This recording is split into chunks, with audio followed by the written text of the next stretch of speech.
Hi every one. ഇന്നത്തെ ക്ലാസ്സിൽ നമ്മളിവിടെ ഡിസ്കസ് ചെയ്യാൻ പോകുന്നത് ഒരു ഓട്ടോമാറ്റഡ് ഡാറ്റ എൻട്രി ഫോമിനെ കുറിച്ചാണ്.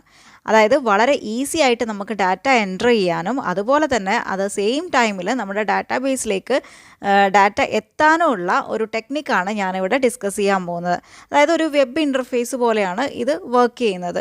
ഇവിടെ ഞാൻ കാണിക്കാൻ പോകുന്നത് എംപ്ലോയി രജിസ്ട്രേഷൻ ഫോമാണ്. ഇത് നമ്മളിവിടെ രണ്ട് മെത്തേഡ് യൂസ് ചെയ്തിട്ട് ചെയ്യുന്നുണ്ട്. അതായത് ഒന്നെന്ന് പറയുന്നത് മാക്രോസ് യൂസ് ചെയ്തിട്ടാണ്. വളരെ ഈസി ആയിട്ടുള്ള മെത്തേഡാണ്.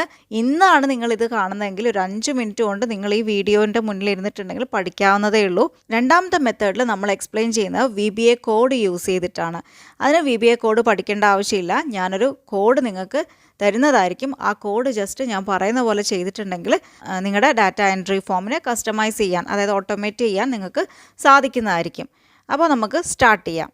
അപ്പോൾ നമ്മുടെ ആദ്യത്തെ മെത്തേഡ് എന്ന് പറയുന്നത് മാക്രോസ് യൂസ് ചെയ്തിട്ടാണ്. അപ്പോൾ അതിൽ നമ്മൾ ഫോളോ ചെയ്യേണ്ടത് 2 സ്റ്റെപ്സാണ്. അതായത് ഒന്നെന്ന് പറയുന്നത് ഒരു ഫോം ഉണ്ടാക്കുക. ഡാറ്റ എൻട്രിക്ക് നമുക്ക് ആവശ്യമുള്ള ഡാറ്റാസ് വെച്ചിട്ട് ഒരു ഫോം ഉണ്ടാക്കുക. രണ്ടാമത്തെ സ്റ്റെപ്പ് എന്ന് പറയുന്നത് മാക്രോ റെക്കോർഡ് ചെയ്യുക എന്നുള്ളതാണ്. ഡാറ്റ എൻട്രി ഫോം എന്ന് പറയുന്നത് വളരെ ക്വിക്കായിട്ട് നമുക്കൊന്ന് ഉണ്ടാക്കാം. ഞാനിവിടെ എംപ്ലോയി രജിസ്ട്രേഷൻ ഫോമാണ് ഉണ്ടാക്കുന്നത്. അതുകൊണ്ട് തന്നെ അതൊന്ന് ടൈപ്പ് ചെയ്ത് കൊടുത്തിട്ടുണ്ട്. അതിലേക്ക് എനിക്ക് വേണ്ടുന്ന ഡാറ്റ കൂടി ഞാനൊന്ന് ടൈപ്പ് ചെയ്ത് കൊടുക്കുകയാണ്. First name, last name, employee ID, department, gender. ഇത്രയും കാര്യങ്ങളാണ് എനിക്ക് ഈ ഒരു എംപ്ലോയി രജിസ്ട്രേഷൻ ഫോമിൽ വേണ്ടത്. ഈ ടൈറ്റിലൊന്ന് സെലക്ട് ചെയ്തതിന് ശേഷം മെർജ് ആൻഡ് സെൻറ്റർ കൊടുക്കുകയാണ്. അതിനുശേഷം നമുക്ക് ഇഷ്ടമുള്ള കളർ അതിലേക്കൊന്ന് ഫില്ല് ചെയ്ത് കൊടുക്കുന്നു. ഇനി ഈ ഫസ്റ്റ് നെയിമും ലാസ്റ്റ് നെയിമും ഒക്കെ ഫില്ല് ചെയ്യേണ്ട കോളത്തിൻ്റെ വിഡ്ത്ത് ഒന്ന് നമ്മൾ കൂട്ടിക്കൊടുക്കുകയാണ്. അതിനുശേഷം താഴേക്കുള്ള ഏരിയ സെലക്ട് ചെയ്ത് അതിനും കളർ ഫില്ല് ചെയ്ത് കൊടുക്കുകയാണ്. ദെൻ ഈ ഫില്ല് ചെയ്യേണ്ട ബോക്സസ് കൺട്രോൾ കീ പ്രസ് ചെയ്ത് സെലക്ട് ചെയ്യുകയാണ്. അതിലേക്ക് നമ്മൾ വൈറ്റ് കളറൊന്ന് ഫില്ല് ചെയ്ത് കൊടുക്കുന്നു. ദെൻ നമുക്ക് വേണ്ട ഏരിയ, അതായത് ആ ഫോമിൻ്റെ ഏരിയ സെലക്ട് ചെയ്ത് തിക്ക് ഔട്ട്സൈഡ് ബോർഡർ കൊടുക്കുകയാണ്. ഇനി ഇതിനൊരു ഫോമിൻ്റെ ലുക്ക് കിട്ടാൻ വേണ്ടിയിട്ട് നമുക്ക് ഈ ഗ്രിഡ് ലൈൻസ് ഒന്ന് മാറ്റി കൊടുക്കാം. അതിനു വേണ്ടി നിങ്ങൾ പോകേണ്ടത് വ്യൂ ടാബിലാണ്. വ്യൂ ടാബിൽ ഇപ്പോൾ ഗ്രിഡ് ലൈൻസിന് ടിക്ക് മാർക്ക് കാണാം. അപ്പോൾ ആ ടിക്ക് മാർക്ക് ഒന്ന് മാറ്റി കൊടുക്കുകയാണ്. ഇനി ഞാൻ ഇതൊക്കെ ഒന്ന് ബോൾഡാക്കി കൊടുക്കുകയാണ്. ഇനി അടുത്തത് ജെൻഡർ എന്ന് പറയുന്നത് നമുക്കൊരു ഡ്രോപ്പ് ഡൗൺ ലിസ്റ്റായിട്ട് കൊടുക്കാം. അപ്പോൾ അതിന് വേണ്ടിയിട്ട് നമ്മൾ പോകേണ്ടത് ഡാറ്റ ടാബിലാണ്. ഡാറ്റ ടാബിൽ ഡാറ്റ വാലിഡേഷൻ എന്നുള്ള ഈ ഓപ്ഷൻ ഒന്ന് ക്ലിക്ക് ചെയ്ത് കൊടുക്കുക. ഇതിൽ അലൗ എന്നുള്ളിടത്ത് ലിസ്റ്റ് എന്നുള്ളത് സെലക്ട് ചെയ്ത് വയ്ക്കുക. ദെൻ സോഴ്സ് എന്ന് പറയുന്നിടത്ത് നമുക്ക് വേണ്ട ഓപ്ഷൻസ് എന്തൊക്കെയാണോ അതൊക്കെ ടൈപ്പ് ചെയ്ത് കൊടുക്കുക. അതായത് ഇവിടെ എനിക്കിപ്പോൾ വേണ്ടത് മെയിലും ഫീമെയിലും ആണ്. അപ്പോൾ ഞാനത് ടൈപ്പ് ചെയ്ത് കൊടുക്കുന്നു. ഇപ്പോൾ നമ്മുടെ ജെൻഡറിൻ്റെ പ്ലേസിൽ ഒരു ഡ്രോപ്പ് ഡൗൺ ലിസ്റ്റ് വന്നിട്ടുണ്ട് അല്ലേ. അപ്പോൾ അങ്ങനെ ഏകദേശം നമ്മളെ ഫോമാറ്റിംഗ് കംപ്ലീറ്റ് ആയിരിക്കുകയാണ്. ഇനി ഞാനിവിടെ ഒരു കാര്യം കൂടി ചെയ്യുകയാണ്. അതായത് നമ്മളിവിടെ ടൈപ്പ് ചെയ്തിട്ടുള്ള എല്ലാ കാര്യങ്ങളും, ഫസ്റ്റ് നെയിം, ലാസ്റ്റ് നെയിം, അങ്ങനെയുള്ള എല്ലാ കാര്യങ്ങളും താഴെ ഒന്ന് ടൈപ്പ് ചെയ്ത് കൊടുക്കുകയാണ്. ഇതിൻ്റെ നേരെയുള്ള കോളത്തിൽ നമുക്കിങ്ങനെ ഈക്വൽ ടു എന്ന് ടൈപ്പ് ചെയ്തതിന് ശേഷം ഈ സെല്ലിൽ, അതായത് അവിടെയാണ് നമ്മൾ ഡാറ്റ എൻറ്റർ ചെയ്യുക അല്ലേ, ആ സെല്ലിൽ വരുന്ന എല്ലാ ഡാറ്റയും ഇവിടേക്ക് വരാൻ വേണ്ടിയിട്ട് ആ ഒരു സെൽ അഡ്രസ്സ് കൊടുക്കും. സെല്ല് സെലക്ട് ചെയ്തിട്ട് നിങ്ങൾക്ക് കൊടുക്കാം, അല്ലെങ്കിൽ ഈക്വൽ ടു D4 എന്ന് ടൈപ്പ് ചെയ്തിട്ടും കൊടുക്കാം. മനസ്സിലായോ? അങ്ങനെ കറസ്പോണ്ടിങ് സെൽ അഡ്രസ്സ് ഞാനിവിടെ ഓരോ സെല്ലിനും കൊടുക്കുകയാണ്. ഓക്കെ. ഇനി ഈ ഷീറ്റ് 1 എന്നുള്ളതിന് ഞാൻ എംപ്ലോയി ഡീറ്റെയിൽസ് എന്ന് റീനെയിം ചെയ്ത് കൊടുക്കുകയാണ്. ജസ്റ്റ് ഒന്ന് ഐഡൻറ്റിഫൈ ചെയ്യാൻ വേണ്ടിയിട്ടാണ്. അതേപോലെ അടുത്തൊരു ഷീറ്റ് ക്രിയേറ്റ് ചെയ്തിട്ട്, അതായത് ഈ പ്ലസ് ഐക്കൺ ക്ലിക്ക് ചെയ്ത് ഇനിയൊരു ഷീറ്റ് കൂടി ക്രിയേറ്റ് ചെയ്തിട്ട് അതിന് എംപ്ലോയി ഡാറ്റ എന്ന് പറഞ്ഞിട്ട് പേര് കൊടുക്കുകയാണ്. അതിനുശേഷം നമ്മൾ ഈ ടൈപ്പ് ചെയ്ത് വെച്ചിട്ടുള്ള എല്ലാ കാര്യങ്ങളും, അതായത് ഫസ്റ്റ് നെയിം, ലാസ്റ്റ് നെയിം, ആ സംഭവങ്ങളൊക്കെ തന്നെയും കോപ്പി ചെയ്തിട്ട് ഈ ഒരു പേജിലേക്ക് വന്നിട്ട് പേസ്റ്റ് ചെയ്ത് കൊടുക്കണം. പക്ഷേ പേസ്റ്റ് ചെയ്താൽ നമുക്ക് വെർട്ടിക്കലിയേ വരുള്ളൂ. അത് ഹൊറിസോണ്ടലി കിട്ടാൻ വേണ്ടിയിട്ട് പേസ്റ്റ് സ്പെഷ്യൽ എടുക്കുന്നു. ദെൻ ഇതിൽ വാല്യൂസ് എന്നുള്ളത് ക്ലിക്ക് ചെയ്യുന്നു. അതോടൊപ്പം തന്നെ ട്രാൻസ്പോസ് എന്നുള്ളതും ക്ലിക്ക് ചെയ്ത് കൊടുക്കണം. മറക്കരുത്, വാല്യൂസും ട്രാൻസ്പോസും ആണ് ക്ലിക്ക് ചെയ്യേണ്ടത്. ആ വെർട്ടിക്കൽ ഡാറ്റ ഹൊറിസോണ്ടലി വന്നു കഴിഞ്ഞു. അപ്പോൾ അതിന് വേണ്ടിയിട്ടാണ് നമ്മൾ പേജ് സ്പെഷ്യൽ എടുത്തിട്ട് ഇത്രയും കാര്യങ്ങൾ ചെയ്തത്. അപ്പോൾ നിങ്ങൾക്ക് അറിയാത്തവരാണെങ്കിൽ നിങ്ങൾ ഇതിൽ നിന്ന് 2 കാര്യങ്ങൾ ഇപ്പോൾ പഠിച്ചു. ഒന്ന് ഡ്രോപ്പ് ഡൗൺ ലിസ്റ്റ് ഉണ്ടാക്കാനും മറ്റൊന്ന് പേജ് സ്പെഷ്യൽ യൂസ് ചെയ്യാനും അല്ലേ. അതായത് അതിൽ ട്രാൻസ്പോസ് എന്നുള്ളൊരു ഫംഗ്ഷൻ. ഇനി നമുക്കിവിടെ ഒരു കാര്യം കൂടി ബാക്കിയുണ്ട്. അതായത് നമ്മളൊരു സബ്മിറ്റ് ബട്ടൺ ക്രിയേറ്റ് ചെയ്തിട്ടില്ല അല്ലേ. അപ്പോൾ അതിന് വേണ്ടിയിട്ട് നമ്മൾ ഇൻസേർട്ട് ടാബിലേക്ക് പോവുക. ഇവിടെ ഷേപ്സ് എന്നുള്ള ഓപ്ഷൻ ഒന്ന് ക്ലിക്ക് ചെയ്ത് കൊടുക്കുക. ഞാനിവിടെ എടുക്കാൻ പോകുന്ന ഷേപ്പ് ജസ്റ്റ് റൗണ്ടഡ് റെക്റ്റാങ്കിൾ ആണ്. അതൊന്ന് സെലക്ട് ചെയ്ത് ഡ്രാഗ് ചെയ്ത് വരച്ചു കൊടുക്കുക. ദെൻ നമുക്കിതിൽ സബ്മിറ്റ് എന്ന് പറഞ്ഞ് ടൈപ്പ് ചെയ്ത് കൊടുക്കാം. ദെൻ അതിനെ നമ്മളൊന്ന് ബോൾഡും അതേപോലെ തന്നെ സെൻറ്ററിലേക്കും ആക്കി കൊടുക്കുകയാണ്. ഇനി കുറച്ചുകൂടി ഒരു നീറ്റ്നെസ്സിന് വേണ്ടിയിട്ട് ഞാനിവിടെ ഒരു കോളം കൂടി ഇൻസേർട്ട് ചെയ്തിട്ട് ബോർഡറിന് കുറച്ചുകൂടി വിഡ്ത്താക്കി കൊടുക്കുകയാണ്. അതുപോലെ കളറും ഞാനൊന്ന് ചേഞ്ച് ചെയ്ത് കൊടുത്തിട്ടുണ്ട്. അങ്ങനെ നമ്മുടെ ഫസ്റ്റ് സ്റ്റെപ്പ് ഇവിടെ കംപ്ലീറ്റ് ആയിരിക്കുകയാണ്. അതായത് നമ്മളൊരു ഡാറ്റ എൻട്രി ഫോം ഇവിടെ ക്രിയേറ്റ് ചെയ്തിട്ടുണ്ട് അല്ലേ. ഇനി നമ്മൾ സെക്കൻഡ് സ്റ്റെപ്പിലേക്ക് കടക്കുകയാണ്. അതായത് മാക്രോസ് റെക്കോർഡ് ചെയ്യാൻ പോവുകയാണ്. അപ്പോൾ അതിന് മുൻപേ നമുക്ക് ഈ ഫോമിൽ ഒരാളുടെ ഡീറ്റെയിൽസ് ഒന്ന് എൻ്റർ ചെയ്ത് കൊടുക്കാം. അതായത് താഴെ എങ്ങനെയാണ് വരിക എന്നുള്ളത് നിങ്ങൾക്ക് കാണിച്ചു തരാം. ഞാനിവിടെ മറിയയുടെ ഡീറ്റെയിൽസ് ആണ് എൻ്റർ ചെയ്ത് കൊടുക്കുന്നത്. നമ്മൾ അവിടെ എൻ്റർ ചെയ്തിട്ടുള്ള എല്ലാ കാര്യങ്ങളും തന്നെ താഴേക്കും വന്നിട്ടുണ്ട്. അപ്പോൾ അതിന് വേണ്ടിയിട്ടാണ് നമ്മൾ എന്ത് ചെയ്തിട്ടുള്ളത്, ഈക്വൽ ടു ആ സെൽ അഡ്രസ്സ് സെലക്ട് ചെയ്ത് കൊടുത്തത്. അപ്പോൾ ഇനി നമുക്ക് മാക്രോസിലേക്ക് കടക്കാം. അപ്പോൾ അതിന് വേണ്ടിയിട്ട് നമുക്ക് വേണ്ടത് ഡെവലപ്പർ ടാബാണ്. ഡെവലപ്പർ ടാബ് ഇല്ലാത്തവർക്ക് വേണ്ടിയിട്ട് ഞാനത് പറഞ്ഞുതരാം. അതിന് വേണ്ടിയിട്ട് നമ്മൾ ചെയ്യേണ്ടത് ഈ റിബണിൽ വന്നിട്ട് ജസ്റ്റ് റൈറ്റ് ക്ലിക്ക് ചെയ്യുക, ദെൻ കസ്റ്റമൈസ് ദ റിബൺ എന്നുള്ള ഓപ്ഷൻ ഒന്ന് ക്ലിക്ക് ചെയ്ത് കൊടുക്കുക.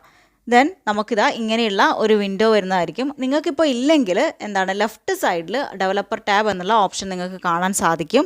അപ്പോൾ അതിൽ നിന്ന് എന്ത് ചെയ്യുക, ആ ഡെവലപ്പർ ടാബിനെ ഇതുപോലെ ഒന്ന് സെലക്ട് ചെയ്യുക, ആഡ് എന്നുള്ളത് ക്ലിക്ക് ചെയ്യുക, ദെൻ ഓക്കെ എന്നുള്ളതും കൂടി ക്ലിക്ക് ചെയ്ത് കൊടുക്കുക.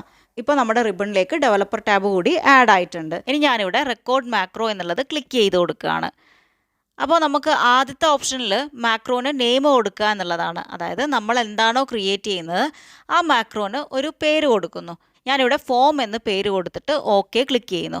ഇനി നമ്മൾ ചെയ്യുന്ന എല്ലാ കാര്യങ്ങളും ഇവിടെ റെക്കോർഡ് ആവുന്നുണ്ട്. അതുകൊണ്ട് തന്നെ വളരെ സൂക്ഷിച്ച് ചെയ്യാം. അപ്പോൾ ഞാൻ ഇവിടെ ആദ്യമായിട്ട് ചെയ്യാൻ പോകുന്നത് താഴേക്ക് സ്ക്രോൾ ചെയ്തിട്ട് ഈ മറിയയുടെ എല്ലാ ഡീറ്റെയിൽസും ഒന്ന് കോപ്പി ചെയ്ത് കൊടുക്കുന്നു. Ctrl+C, എംപ്ലോയി ഡാറ്റ എന്നുള്ള ഷീറ്റിൽ വന്നിട്ട് അതിനെ പേസ്റ്റ് ചെയ്ത് കൊടുക്കുന്നു. എനിക്ക് വെർട്ടിക്കൽ ഡാറ്റയല്ല ഹൊറിസോണ്ടൽ ഡാറ്റയാണ് വേണ്ടത്. അതുകൊണ്ട് തന്നെ പേസ്റ്റ് സ്പെഷ്യൽ എടുത്തിട്ട് വാല്യൂസും ട്രാൻസ്പോസ് എന്നുള്ളതും കൂടി ക്ലിക്ക് ചെയ്ത് കൊടുത്തതിന് ശേഷം ഓക്കെ ക്ലിക്ക് ചെയ്ത് കൊടുക്കുന്നു. കണ്ടോ, മറിയയുടെ എല്ലാ ഡാറ്റയും ഇവിടെ വന്നിട്ടുണ്ട്.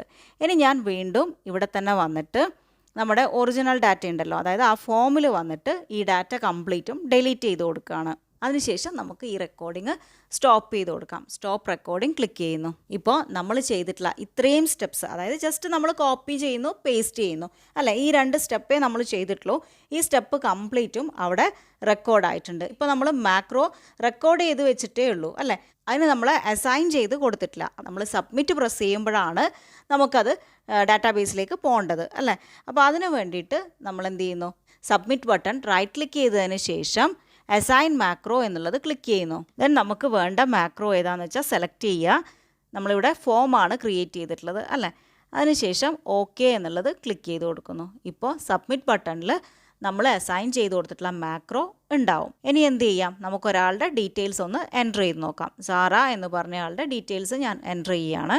അതിനുശേഷം സബ്മിറ്റ് ബട്ടൺ ക്ലിക്ക് ചെയ്യുന്നു. എംപ്ലോയി ഡാറ്റ എന്നുള്ള പേജ് എടുത്തിട്ടുണ്ടെങ്കിൽ നമുക്ക് കാണാം സാറയുടെ ഡീറ്റെയിൽസ് എൻ്റർ ചെയ്തു, പക്ഷേ മറിയയുടെ ഡീറ്റെയിൽസ് ഇവിടുന്ന് പോയി അല്ലേ. അപ്പോൾ ഡാറ്റാബേസ് ആകുമ്പോൾ എന്ത് വേണം, എല്ലാവരുടെ ഡീറ്റെയിൽസും വേണം. അപ്പോൾ ഇതിനൊരു സൊല്യൂഷൻ ഉണ്ട്. അതിന് വേണ്ടിയിട്ട് നമ്മൾ ഒരു പേജ് കൂടി ഇവിടെ ക്രിയേറ്റ് ചെയ്യുകയാണ്. അങ്ങനെ നമ്മൾ ഒരു ഷീറ്റ് കൂടി ക്രിയേറ്റ് ചെയ്ത് അതിന് നമ്മൾ സ്റ്റോർ ഡാറ്റ എന്ന് റീനെയിം ചെയ്തിരിക്കുകയാണ്. ഒരു മാക്രോ കൂടി റെക്കോർഡ് ചെയ്യുകയാണ്. മറിയയുടെ ഡീറ്റെയിൽസ് ഇവിടെ ഉണ്ട്. അതിനുശേഷം നമ്മൾ ഡെവലപ്പർ ടാബിൽ പോയി റെക്കോർഡ് മാക്രോ എന്നുള്ളത് ക്ലിക്ക് ചെയ്യുന്നു. ഞാനിവിടെ സ്റ്റോർ ഡാറ്റ എന്ന് പറഞ്ഞ് മാക്രോന് നെയിം കൊടുത്തിട്ടുണ്ട്. ഓക്കെ ക്ലിക്ക് ചെയ്യുന്നു. ഇനി നമ്മൾ ചെയ്യുന്ന എല്ലാ കാര്യങ്ങളും ഇവിടെ റെക്കോർഡ് ആവുന്നുണ്ട്, ശ്രദ്ധിക്കുക. ഞാൻ നേരത്തെ ചെയ്തതുപോലെ താഴെ വന്ന് മറിയയുടെ ഡീറ്റെയിൽസ് ഒക്കെ തന്നെ കോപ്പി ചെയ്യുന്നു. ദെൻ നമ്മൾ ഇപ്രാവശ്യം പോകുന്നത് സ്റ്റോർ ഡാറ്റ എന്നുള്ള ഈ 3rd പേജിലേക്കാണ്. നമ്മൾ പേസ്റ്റ് ചെയ്യണം, പക്ഷേ പേസ്റ്റ് സ്പെഷ്യൽ എടുത്തതിന് ശേഷം അതിൽ വാല്യൂസും ട്രാൻസ്പോസും ക്ലിക്ക് ചെയ്ത് ഓക്കെ ക്ലിക്ക് ചെയ്ത് കൊടുക്കുന്നു. മനസ്സിലായല്ലോ, അതായത് ഈ പേജിൽ വന്ന് അത് പേസ്റ്റ് ചെയ്തു. അതിനുശേഷം ഈ ഹൊറിസോണ്ടലി പേസ്റ്റ് ചെയ്തിട്ടുള്ള ഈ ഡാറ്റ ഇവിടുന്ന് കോപ്പി ചെയ്തെടുക്കാം. ദെൻ നമ്മൾ ഈ സെക്കൻഡ് ഷീറ്റ് ഉണ്ടല്ലോ, അതായത് എംപ്ലോയി ഡാറ്റയിൽ കൊണ്ടുവന്നിട്ട് സംഭവം നമുക്ക് പേസ്റ്റ് ചെയ്ത് കൊടുക്കുക തന്നെയാണ് വേണ്ടത്. പക്ഷേ പേസ്റ്റ് ചെയ്യുമ്പോൾ നമ്മൾ ഒരു കാര്യം ശ്രദ്ധിക്കണം, അതായത് ഹോം പേജിൽ പോവുക, ദെൻ ഇൻസേർട്ട് എന്നുള്ളത് ക്ലിക്ക് ചെയ്യുക, ഇൻസേർട്ട് കോപ്പീഡ് സെൽസ് എന്നുള്ളത് ക്ലിക്ക് ചെയ്ത് കൊടുക്കുക. ദെൻ ഇവിടെ ഷിഫ്റ്റ് സെൽസ് ഡൗൺ എന്നുള്ളതാണ് നമ്മൾ സെലക്ട് ചെയ്ത് കൊടുക്കേണ്ടത്. കണ്ടോ, ഉടനെ തന്നെ നമുക്ക് അത് അവിടെ പേസ്റ്റ് ആയിട്ടുണ്ട്. ദെൻ നമ്മൾ എൻ്റർ ചെയ്ത് കൊടുത്തിട്ടുള്ള മറിയയുടെ എല്ലാ ഡീറ്റെയിൽസും ഇവിടുന്ന് ഡിലീറ്റ് ചെയ്ത് കളയുന്നു. ഇനി നമുക്ക് റെക്കോർഡിംഗ് സ്റ്റോപ്പ് ചെയ്യാം. അപ്പോൾ സ്റ്റോപ്പ് റെക്കോർഡിംഗ് ക്ലിക്ക് ചെയ്ത് കൊടുക്കുന്നു. ഇപ്പോൾ നമ്മൾ ചെയ്തിട്ടുള്ള എല്ലാ കാര്യങ്ങളും ഇവിടെ റെക്കോർഡായിട്ടുണ്ട്. ഇനി നമ്മൾ എന്ത് ചെയ്യണം, സബ്മിറ്റ് ബട്ടണ് മാക്രോ അസൈൻ ചെയ്ത് കൊടുക്കണം. അപ്പോൾ അതിനുവേണ്ടി സബ്മിറ്റ് ബട്ടൺ റൈറ്റ് ക്ലിക്ക് ചെയ്യുന്നു, അസൈൻ മാക്രോ എന്നുള്ള ഓപ്ഷൻ എടുത്തിട്ട് സ്റ്റോർ ഡാറ്റ എന്നുള്ളത് ക്ലിക്ക് ചെയ്ത് ഓക്കെ ക്ലിക്ക് ചെയ്ത് കൊടുക്കുന്നു. ഇനി നമുക്കിവിടെ സാറയുടെ ഡാറ്റയൊന്ന് എൻ്റർ ചെയ്യാം. ദെൻ സബ്മിറ്റ് ക്ലിക്ക് ചെയ്യുന്നു. ഇനി നമുക്ക് എംപ്ലോയി ഡാറ്റയിൽ പോയിട്ടുണ്ടെങ്കിൽ കണ്ടോ, സാറയുടെയും മറിയുടെയും ഡാറ്റ ഇവിടെയുണ്ട്. അങ്ങനെ ഇനി നമ്മൾ എൻ്റർ ചെയ്ത് കൊടുക്കുന്ന ഏത് എംപ്ലോയി ആയിക്കോട്ടെ അവരുടെ കംപ്ലീറ്റ് ഡാറ്റയും, അതായത് പഴയ എംപ്ലോയീസ് അടക്കം ഇവിടെ നമുക്ക് കാണാൻ സാധിക്കുന്നതായിരിക്കും. അപ്പോൾ വളരെ ഈസി ആയിട്ട് തന്നെ നമുക്ക് ചെയ്യാം അല്ലേ. ഇനി ഇതിലൊരു കാര്യം കൂടി പറയാം. അതായത് നമ്മൾ എംപ്ലോയിക്ക് ഈ രജിസ്ട്രേഷൻ ഫോം ഫില്ല് ചെയ്യാൻ കൊടുക്കുമ്പോൾ ഇങ്ങനെ താഴെയുള്ള ഈ ഒരു ഡീറ്റെയിൽസ് കാണരുതെന്നിരിക്കട്ടെ.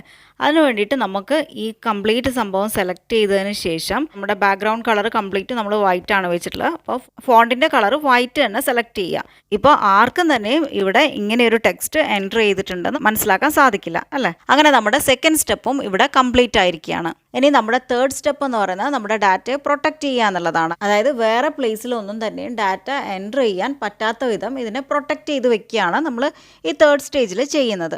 ഡാറ്റ എൻ്റർ ചെയ്ത് കൊടുക്കാനുള്ള ഈ സെൽസ് മാത്രം സെലക്ട് ചെയ്യുക. ദെൻ Ctrl+1 പ്രസ് ചെയ്യുന്നു.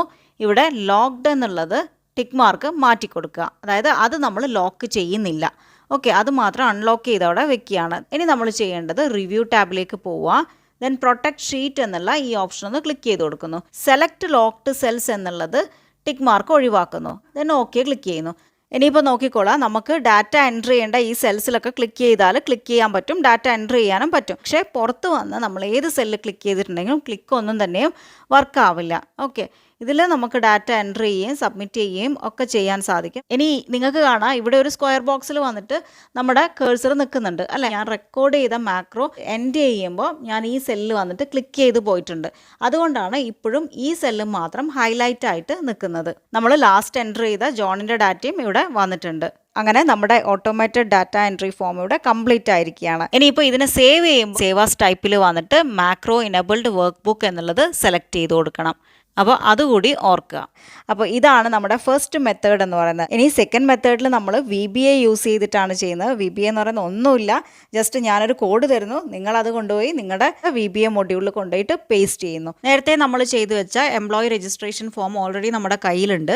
ഇതിലാണ് നമ്മൾ ചെയ്യാൻ പോകുന്നത്. ഇതിൽ ഞാൻ എടുക്കാൻ പോകുന്നത് ഡെവലപ്പർ ടാബാണ്. ഡെവലപ്പർ ടാബിൽ പോയിട്ട് വിഷ്വൽ ബേസിക് എന്നുള്ള ഈ ഓപ്ഷൻ ഒന്ന് ക്ലിക്ക് ചെയ്ത് കൊടുക്കുന്നു. ദെൻ ഇൻസേർട്ടിൽ പോവുക, മൊഡ്യൂൾ എന്നുള്ള ഈ ഓപ്ഷൻ ഒന്ന് ക്ലിക്ക് ചെയ്യുന്നു.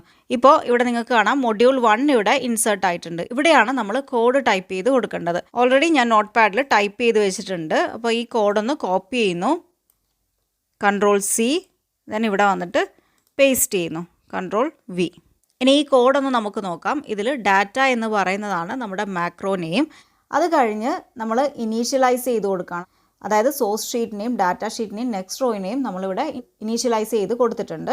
ഇനി അടുത്ത സ്റ്റെപ്പിൽ നമ്മൾ ചെയ്യുന്ന എംപ്ലോയി ഡീറ്റെയിൽസ് എന്ന് പറയുന്നത് സോഴ്സ് ഷീറ്റും എംപ്ലോയി ഡാറ്റ എന്ന് പറയുന്നത് ഡാറ്റ ഷീറ്റും ആണെന്ന് സെറ്റ് ചെയ്ത് വെക്കുന്നു. അതായത് നിങ്ങളുടെ വർക്ക് ഷീറ്റിന് എന്താണോ പേര് നിങ്ങൾ കൊടുക്കുന്നത് ആ പേരാണ് ഇവിടെ വെക്കേണ്ടത്. എംപ്ലോയി ഡീറ്റെയിൽസും എംപ്ലോയി ഡാറ്റയും. നമ്മുടെ വർക്ക് ഷീറ്റിൻ്റെ പേര് ഇതായിരുന്നു. അടുത്ത സ്റ്റെപ്പിൽ നമ്മൾ ചെയ്യുന്നത് നെക്സ്റ്റ് റോ, അതായത് അടുത്ത empty റോ കണ്ടുപിടിക്കുകയാണ് ഈ next row equal to data sheet dot range എന്ന് പറയുന്ന ഈ ഒരു സ്റ്റെപ്പിൽ ചെയ്യുന്നത്. ഇനി അത് കഴിഞ്ഞ് വരുന്നത് E4, E6, E8, E10 എന്നുള്ളതാണ് അല്ലേ. അപ്പോൾ ഈ സ്റ്റെപ്പിൽ ഡാറ്റ എവിടെയാണോ ടൈപ്പ് ചെയ്ത് കൊടുക്കേണ്ടത്, അതായത് ഞാനിപ്പോൾ ഇവിടെ ക്ലിക്ക് ചെയ്തിട്ടുണ്ടെങ്കിൽ E4 എന്നാണ് വരുന്നത്. ഇനി ഇവിടെയാണെങ്കിൽ E6 ആണ് വരുന്നത്. കണ്ടോ, അതേപോലെ തന്നെ 12 കൂടി ഉണ്ട് അല്ലേ. ഇനി അടുത്ത സ്റ്റെപ്പിൽ ചെയ്യുന്നത് ക്ലിയർ ഡാറ്റ എന്നുള്ളതാണ്. അപ്പോൾ അങ്ങനെ നമ്മുടെ കോഡ് ഇവിടെ റെഡി ആയിട്ടുണ്ട്. ഇനി നമ്മൾ നേരത്തെ ചെയ്ത പോലെ ഈ ഷീറ്റിലേക്ക് വന്നിട്ട് മാക്രോ അസൈൻ ചെയ്ത് കൊടുക്കണം. ഓക്കെ, അസൈൻ മാക്രോ എന്നുള്ളത് ക്ലിക്ക് ചെയ്യുന്നു. ഇവിടെ ഡാറ്റ എന്നുള്ളതാണ് നമ്മുടെ മാക്രോ നെയിം. ഇനി നമുക്ക് ഇവിടെ ഡാറ്റയൊന്ന് എൻ്റർ ചെയ്ത് നോക്കാം. ഞാനിവിടെ സബ്മിറ്റ് കൊടുക്കുകയാണ്. നമ്മളെ എംപ്ലോയി ഡാറ്റയുടെ പേജ് എടുത്തിട്ടുണ്ടെങ്കിൽ ഓക്കെ, അപ്പോൾ അത്രയും നമ്മുടെ കഴിഞ്ഞു.